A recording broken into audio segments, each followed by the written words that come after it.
Hello and welcome to NewsClick. Today we are going to discuss about North Korea's intercontinental missile test. And to discuss the issue we have with us Prabir Purkayas, the editor-in-chief of NewsClick. So Prabir, North Korea has claimed that it has tested intercontinental missiles.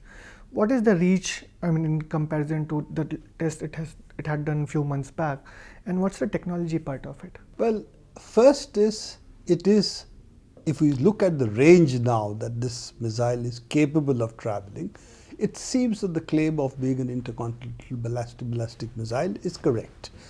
Now, why are we saying it? Because it didn't really travel that long distance.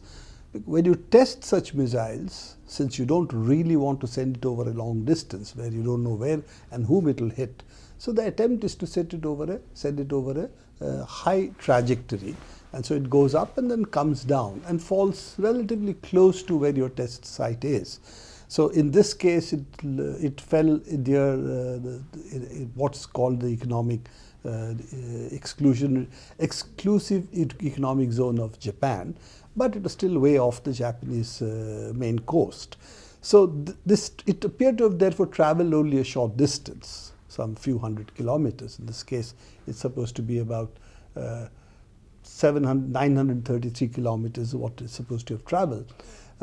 But if you convert that to a normal trajectory, which is what you have when you want to travel the maximum distance, then this translates, according to people who have done the calculation, it translates to something like 6,700 kilometers. Now, this is really a very, very large range, and it's certainly way beyond what happened in the earlier test. So you see a significant quantum jump, if you will, of the ability of North Korean missiles to travel a long distance, really way beyond what we thought was possible, say, a year back. Well, all the papers and all the calculations show it can reach Alaska. It may not be able to reach what's called mainland United States, but certainly can reach Alaska and lots of the islands of Hawaii. Not the main islands of Hawaii, but lots of the islands of Hawaii. On this side, it can reach up to Australia, the northern coast of Australia, the northwestern coast of Australia, to be accurate. So this is really a large range, which means what we already knew from the last test itself, that places like Guam, where the United States has a large military concentration, Okinawa in Japan, all of Japan, and of course South Korea is well within its range. So we do see a qualitative change with this test of North Korean missile capability. But more than that, the speed at which they're developing, it's not really out of bounds to think that they should be in maybe a few months, maybe a year, maybe 2 years, they should have the missile capability of also delivering missiles to the United States. Now, will that be possible? Will that mean that they can reach a nuclear bomb to the United States? Attack US with cities with nuclear bombs?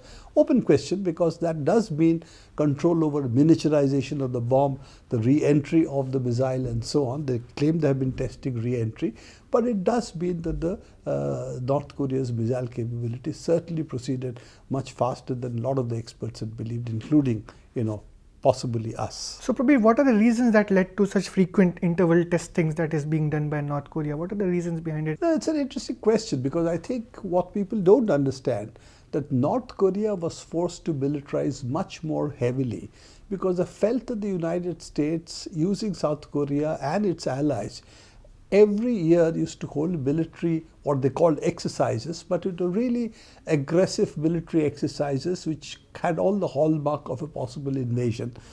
This also included landing on its beaches, for instance. These are all mimicked. This meant that the North Koreans had to militarize very heavily in order to meet relatively superior military forces of the United States, which had much better arms, mobility, missiles, and so on.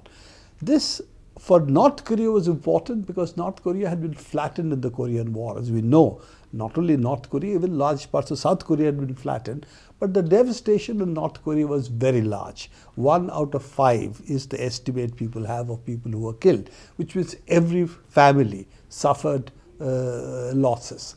So given that psyche of the North Koreans, given the fact that the United States had aggressive military exercises right from 1953 to today, that this meant that they had a psyche of being always under threat, always under attack, and therefore militarization.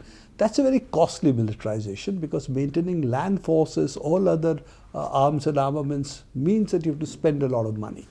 For them, particularly with the current leadership of North Korea, it appeared that going the nuclear weapon and the missile route is a cheaper option.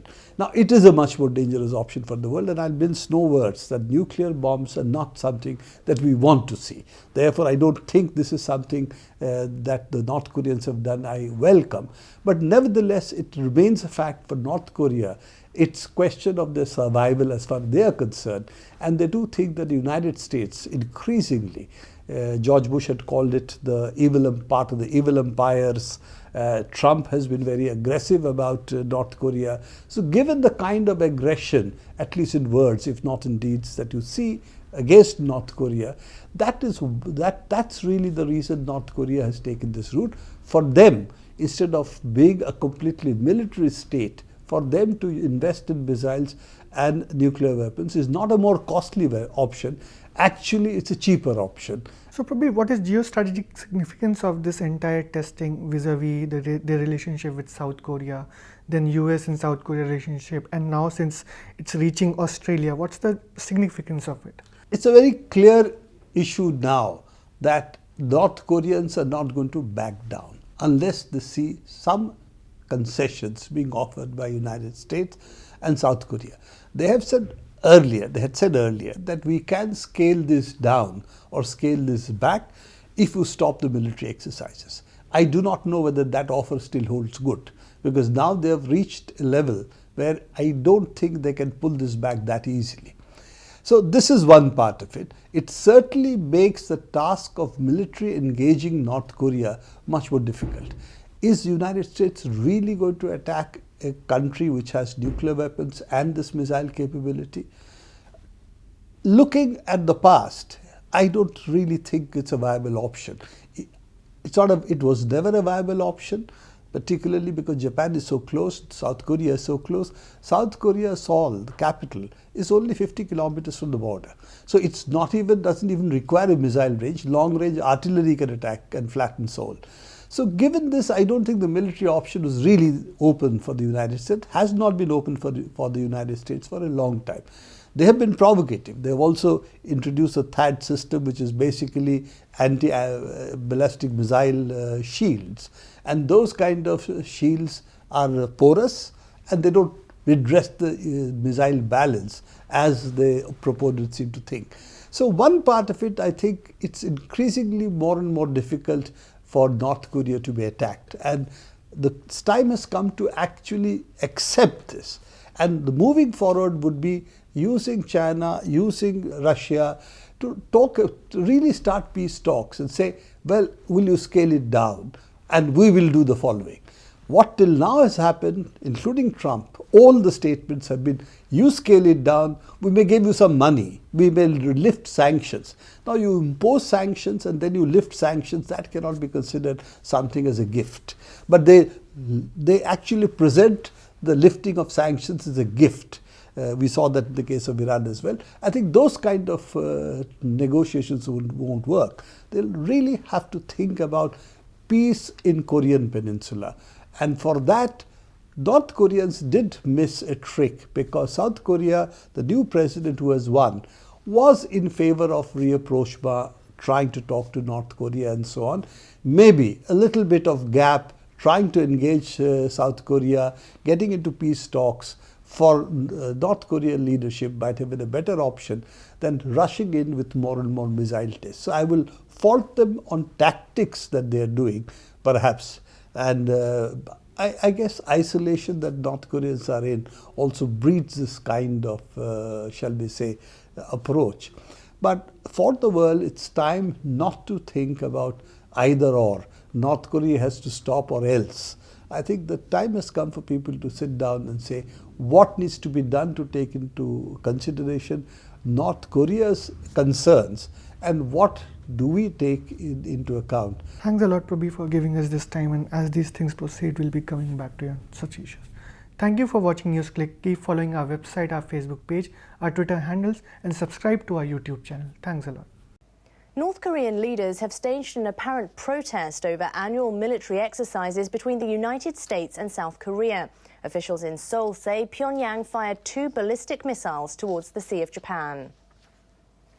They say the short-range missiles took off at around 6:30 a.m. local time Monday from the western port city of Nampo. They estimate the missiles travelled for about 500 kilometres before landing in the Sea of Japan. The officials suspect they were Scud ballistic missiles. Japanese Prime Minister Shinzo Abe instructed members of his government to work closely with their counterparts in the US and South Korea to gather and analyse information. And he ordered them to secure the safety of nearby aircraft and ships. The launch is a violation of the Japan-North Korea-Pyongyang Declaration, the joint statement of 6-party talks, and UN Security Council resolutions. We lodged a strong complaint with North Korea right away. The launch comes as South Korean and American troops kick off annual military exercises. About 210,000 troops are taking part in the drills in South Korea.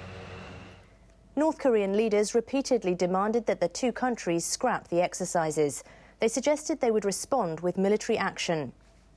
South Korean officials are on the lookout for further provocations by North Korea.